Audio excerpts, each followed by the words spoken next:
સિઝનમાં પાલક મળી રહેતી હોય છે તો આજે હું પાલકનો જ્યુસ બનાવીશ. એ હેલ્ધી છે આંખો માટે, વાળ માટે. તો આજે હું પાલકનો જ્યુસ બનાવવાની છું. એના માટે મેં અહીંયા 20થી 25 નંગ જેટલા પાલક લીધા છે, એને ધોઈને રાખ્યા છે. અહીંયા મેં મિક્સર જાર લીધું છે, પાલક અંદર એડ કરી દઈશું. એક ટુકડો આદુનો અને 1 ગ્લાસ ભરીને પાણી. હવે આને ગ્રાઇન્ડ કરી દઈશું. જ્યુસ કાઢી લીધો છે, ગળણીમાં ગાળી લઈશું પહેલાં.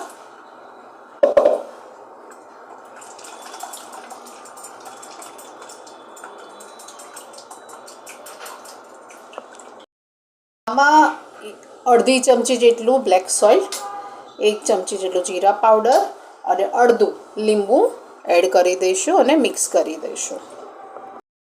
પાલકનો હેલ્ધી જ્યુસ બનીને રેડી છે. તો તમને મારી આ રેસીપી કેવી લાગી? જો સારી લાગી હોય તો લાઈક કરજો, કોમેન્ટ કરજો અને સબસ્ક્રાઈબ કરજો. Thank you for watching.